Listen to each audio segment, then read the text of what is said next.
Assalamualaikum warahmatullahi wabarakatuh. Kita berjumpa kembali lagi di channel YouTube Terus Pinjol. Pada video kali ini ya gua akan memberikan informasi seputar ya. Ini ada bocoran dari mantan DC pinjaman online legal OJK. Dan dia ya seorang wanita. Dia juga mantan DC pinjaman online legal OJK. Dia membocorkan ya cara penagihan DC pinjol legal OJK di balik layar dengan cara curang, dengan cara culas, dengan cara-cara yang tidak boleh dilakukan oleh para kaum DC pinjol. Nah, ibu ini adalah ya seorang mantan DC dan dia membocorkan ya beberapa poin yang dia sudah publik. Di sini nanti akan gue tampilkan rekamannya, jadi kalian bisa mendengarkan bocoran apa saja yang dia berikan ya di dalam channel YouTube Terus Pinjol ini. Kalian juga bisa memperhatikan baik-baik, bisa mendengarkan ini baik-baik, dan jangan lupa nanti kalian gunakan handset ya. Setelah gua akan tayangkan rekaman videonya seperti apa yang dia ucapkan, simak ini baik-baik dan jangan di skip ya bro. Nah, buat teman-teman juga di sini yang belum subscribe dan belum like, silakan saja ya bro, bantu support dan dukung channel YouTube Terus Pinjol ini dengan cara klik tombol subscribe, like, share, dan juga bagikan di seluruh ya akun media sosial kalian. Dan juga teman-teman di sini yang belum join bergabung dalam grup Telegram gua yang namanya Terus Pinjol, silakan saja langsung join aja ya bro. Untuk link grupnya ada di dalam deskripsi. Oke, nggak lama-lama kita langsung saja masuk ke dalam videonya ya bro.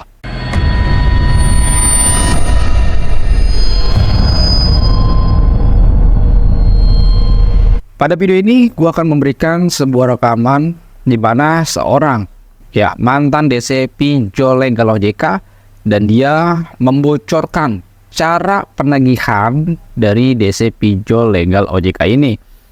Nah, dia adalah seorang ya wanita. Dia sudah resign karena memang menurut dia tuh kerjaannya sudah nggak bagus lagi, makanya dia resign. Dan bagi teman-teman juga di sini ya tolong diperhatikan baik-baik karena gua nggak lama-lama, karena ini rekamannya cukup panjang juga, jadi gua nggak langsung banyak ngomong. Nah, buat teman-teman juga di sini yang ingin mau dengarkan rekamannya, silakan dengarkan menggunakan handset ya agar suaranya kedengeran. Oke, nggak lama-lama kalian siapkan handset dan kita langsung play ya videonya. Pengalaman sebagai desk collection. Jadi di sini gue selaku mantan DC, apalagi DC pinjol, tapi yang masih di bawah naungan OJK, benar-benar legal. Di sini kita tuh kerja ya sesuai SOP aja. Cuma memang ada beberapa dari teman kita yang melakukan hal-hal ya sampai mengancam, terus ngebully, teror. Kalau sesuai perusahaan, SOP-nya ya gak ada mengancam. Kalau si nasabah susah dihubungin, otomatis kita memang akan menghubungi si keluarga atau si kantor. Itu pun kalau beliau mencantumkan nomor kontak telepon kantornya, terus kontak si saudaranya atau mungkin orang terdekatnya. Tapi kita nagih tuh ya sesuai SOP. Dimana kalau misalnya kita terhubung sama si kantor atau mungkin terhubung sama si saudaranya, kalau berdasarkan pengalaman gue, yaitu gue cuma titip pesan aja, minta sampaikan kalau yang bersangkutan masih punya cicilan dan kita nggak boleh sebut nominalnya. Tapi ada juga ya teman-teman yang nakal, baratnya pakai jalur belakang. Di saat di luar jam kerja mereka menghubungi, jadi mereka udah catat nomornya, nomor si nasabah, si rekan-rekan nasabah, atau mungkin sampai nomor si kantor atau emailnya. Mereka menggunakan nomor-nomor yang tidak terdata oleh kantor untuk melakukan penagihan. Nomor lain yang kantor pun nggak tahu, cuman kita pribadi yang tahu, untuk mengejar si customer biar supaya bayar. Ada beberapa yang kayak gitu. Bahkan ya gue pun sempat diajarin kayak gitu oleh senior dulu. Tapi ya di satu sisi gue mengikuti alur SOP Dan juga gue memegang teguh apa yang udah disampaikan sama orang tua gue. Kalau nagih, ya selayaknya lu nagih aja. Coba bayangin kalau misalnya lu gak punya uang, tapi lu nagih dengan maksa, apa yang harus lu lakuin? Ya otomatis ya kita gak mampu, ya udah pasrah aja. Nah oleh karena itu kalau gue nagih, kalau misalnya si nasabah udah gak bisa bayar, ya udah gue gak bisa kejar terus. Nggak gila uang juga, walaupun emang kerjaan kita di DC itu yang mengejar uang, dalam arti gaji kita kecil untuk gaji pokok, tapi kalau untuk insentif kita besar. Selama kurang lebih 3 bulan gue sebagai DC legal, nggak pernah tuh gue dapat insentif. Karena megang teguh yang dibilang orang tua gue, kalau lu nagih dia nggak mampu bayar, jangan dipaksa, jangan ancem-ancem.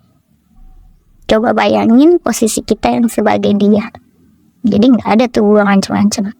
Cuman kalau untuk yang lain, temen gue yang pengen dapat insentif lebih, terus juga pengen target, siapa sih nggak mau target insentif lebih, bahkan sampai gaji 10 juta. Nah mereka mengejar tuh dengan cara licik gitu. Walaupun pada perusahaan atau kantor atau TL lu, SPV lu nggak mengajarkan kayak gitu. Yang penting tuh gimana caranya data tetap ada di lu dan dia bayar. Biar kalian nggak diteror sama si DC. Saat melakukan pinjaman itu, ya kalian jangan terlalu pure mencantumkan identitas kalian. Terus mencantumkan kontak darurat, jangan banyak-banyak, cukup 1 atau 2. Itu pun orang yang dekat sama kalian, yang serumah. Jadi gak akan menyebar luas. Karena kalau DC telepon ke kontak darurat, ini untuk DC yang nakal ya.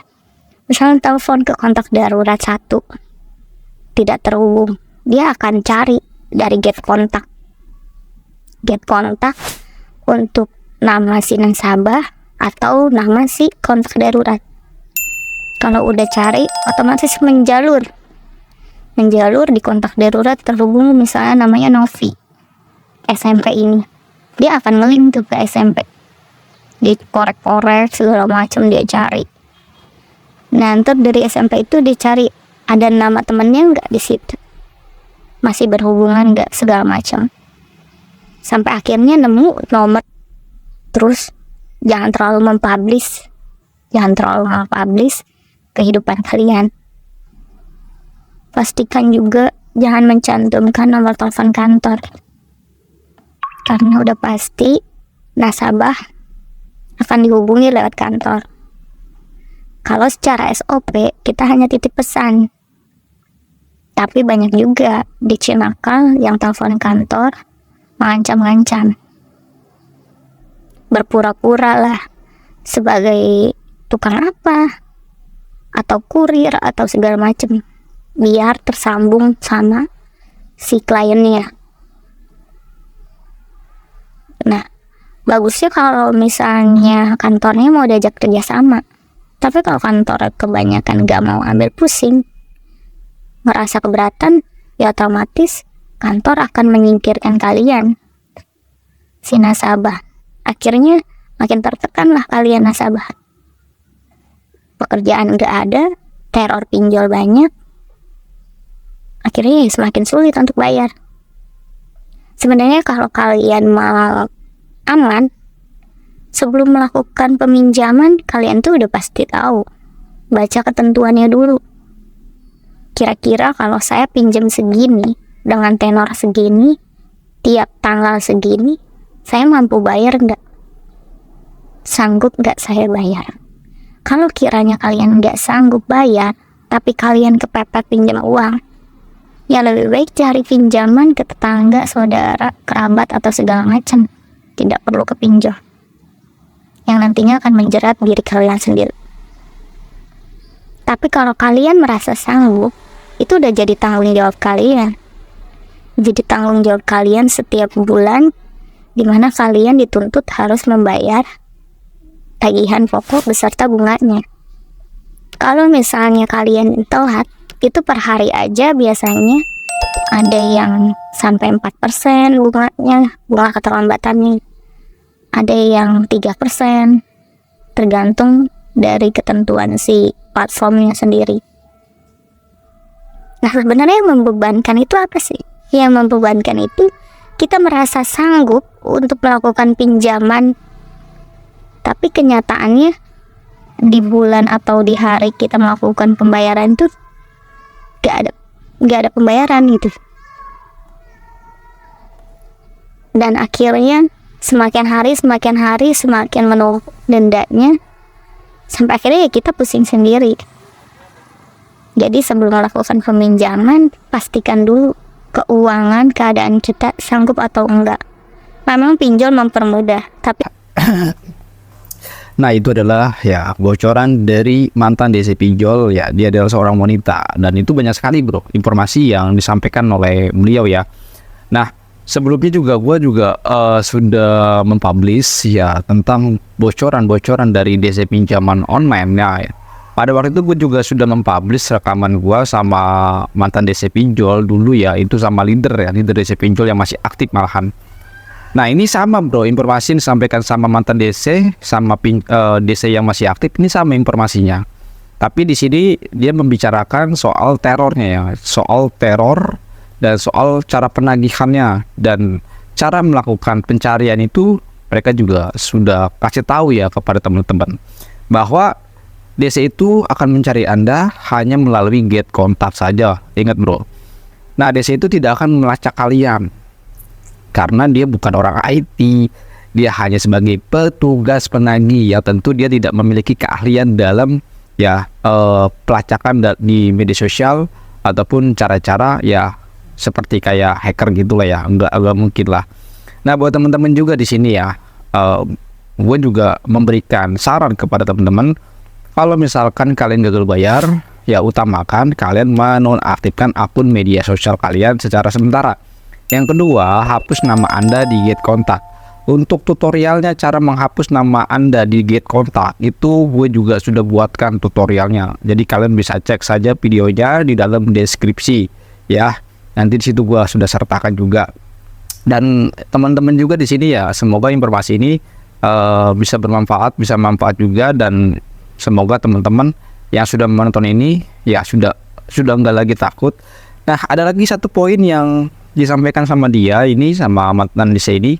Dia mengatakan, nah ini bagi DC pinjol legal yang nakal, dia itu katanya akan mencatat nomor nasabah, akan mencatat kontak darurat, baik itu nomor tempat kantor kerja nasabah ataupun kontak darurat. Nih DC-nya mencatat ya.